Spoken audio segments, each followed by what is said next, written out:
Come on, what's the worst that can happen? Oh, he turned it! No! Oh, he turned it! No! No!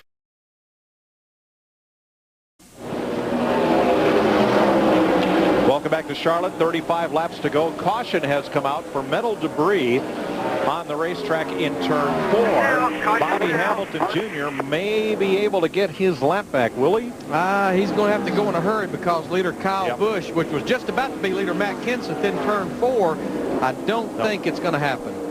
Not going to happen. And under green, while we were away, the number 5 of Brian Vickers cut down a tire and came in and got 4, and that dropped him off the lead lap. Could have very well been from that debris.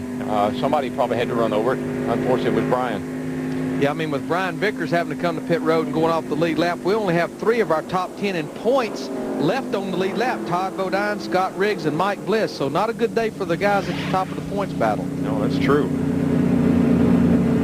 12 cars on the lead lap back through Michael Waltrip.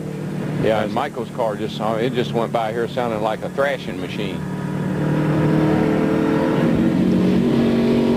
It's been about 25 laps since we had that last caution. Everybody still has 1 set of tires left. So I'm going to say, Darrell, with 30-something laps to go, give me 4 more tires. Take me to the end of this thing. Please. It may be an adjustment. What do you think, Dick Berggren? Well, I really don't know. I think I now know. I'm listening to Brian Pattie. He just said 2 tires. Initially, he just had his hand in front of the pit box here and signaled to his guys what he was going to do. So I wouldn't tell the whole world, but I guess I just did. So he says 2 on the radio so everybody can hear it, and holds up 4 fingers to the pit crew. Well, let's see what they do on that 87 for rookie Kyle Busch. Yeah, I just don't know with that many laps to go. I don't want to second guess what anybody does here, but I'm just not sure I agree with 2 tires. But what do you think, Dick Berggren? Right sides and gas. That's the decision for Brian Pattie. They've got those right sides on, and Busch is gone. Matt. There is no debate in Kevin Harvick's pit. They are talking about 4 tires, also a track bar adjustment. Kevin was just too free. As they come around to the left side of the car, the 87 car already drives on by. Kevin said, no mistakes on the stop. It's going to be a drag race off to see where he ends up. For just about everybody, and a tire came away from, I believe, Todd Bodine's pit. And there was all kinds of confusion down there because, one, I think they changed just 2 tires, and he was blocked in by Dave Blaney, and now they have a tire roll away, so his only choice is to come back to pit road to take the penalty, go ahead and put the other 2 tires with it. Sometimes you just out-trick yourself. You know what I mean? If you're around, everybody else going to take 4, you better be sure you can get in and out with your 2.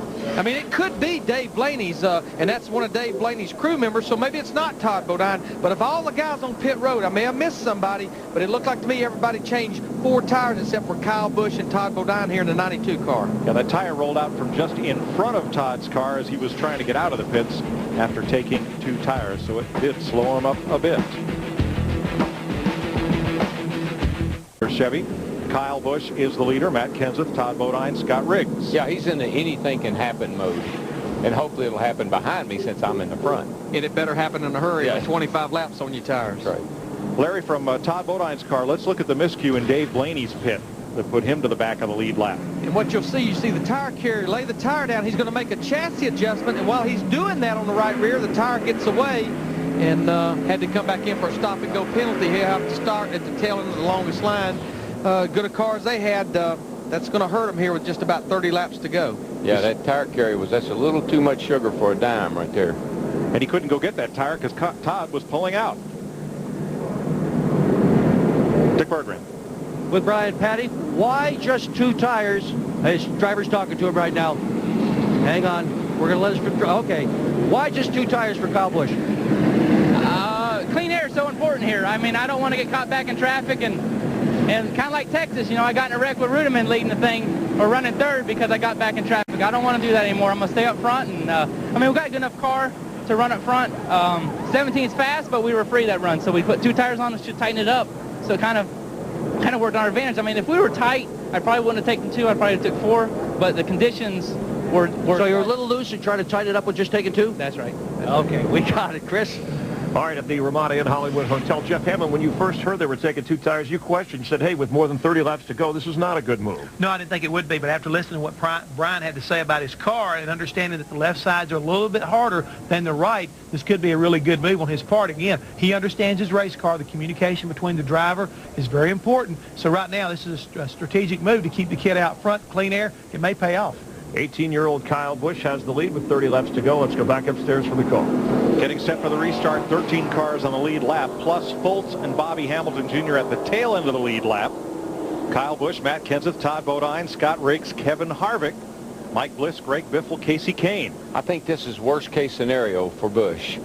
You got cars that need to get back on the lead lap. You're on 2 tires. You got a car right behind you on 4 tires. You're going to have to really, really set on a hot stove right here.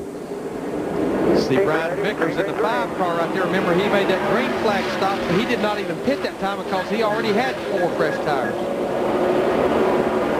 He's trying to get back on the lead lap. I'll tell you right now, we already have a battle for the lead before we get halfway through 1 and 2, and I don't think it's even a battle anymore between Matt Kenseth at 17 and Kyle Busch. Look at him, 3 wide down the backstretch. All of these cars trying to get back on the lead lap.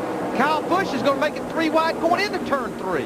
He did the smart thing, Darrell. He backed out of it. Yeah, he did. He realized he didn't have anywhere to go.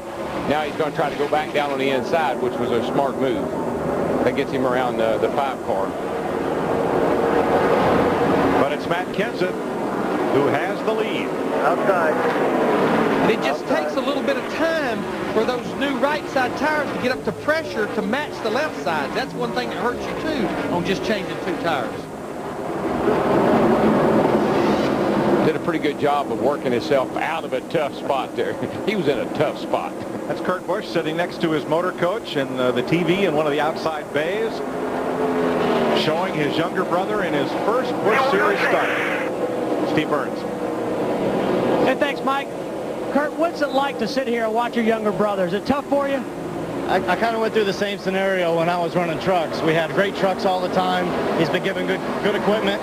And it just, the crew chief wanted to take a risk and keep him out front, and you make a mistake doing it that way. So now he's just got to struggle and hang on, and hopefully we can get a 2nd place out of it. Do you think he can get back to the front? It's going to be tough. Kenseth's always the guy to beat when he comes to Charlotte with a Busch car. We'll just hang out with you for a while, watch you watch. Good spot. It's a nice day. Big pack of cars, and Todd Bodine has busted his way through there to 3rd place. So remember, Todd, the reason he got up there was he changed 2 tires just like Kyle Busch. See Scott Wilmer, the 23, right behind him. He's a lap down, but then Scott Riggs in the 10, Kevin Harvick in the 21. All this is a battle for position. The worst thing about taking 2 tires, Larry, now if a caution comes out, you can't come back in and get any tires. You've got to stay out. So you pretty well, as you say, made your bed. You're going to have to lay in it. And I was reading that in Kurt Busch's voice. I don't know he agreed with those 2 tires. I certainly didn't, and I guess, you know, everybody's Monday morning quarterback second guess. I always had the best 20/20 hindsight of anybody I know. Briggs up to 4th, Harvick to 5th. The guy, we've talked about him a lot because he's been up there trying to make that lap up. Bobby Hamilton Jr. in the 25 car, if he could ever get back on the lead lap, I think he could run with these guys. He's just going to run out of laps. But that's got to be encouraging to him, you know, with the situation change that they've got going there. Harold Holly coming on board and the changes they've made with the team. You can at least go home and say, well, if, and it's a good if. He's in 13th place right now. And, you know, I want to go back and I want to talk about Brian Pattie again and his decision to change 2 tires. I know we still have 23 laps to go. And I know they came here to win the race, but you know what? If Kyle Busch could come out of here finish 2nd, I mean, that's a wonderful, great day for that race team and for Kyle Busch, regardless of what the circumstances. And if you look at where he's running, he said he wanted to be in clean air by himself. He's there. He's there. In a solid 2nd place, Kyle Busch is 2 seconds ahead of Todd Bodine, and they're running similar lap times. Well, and the good thing about running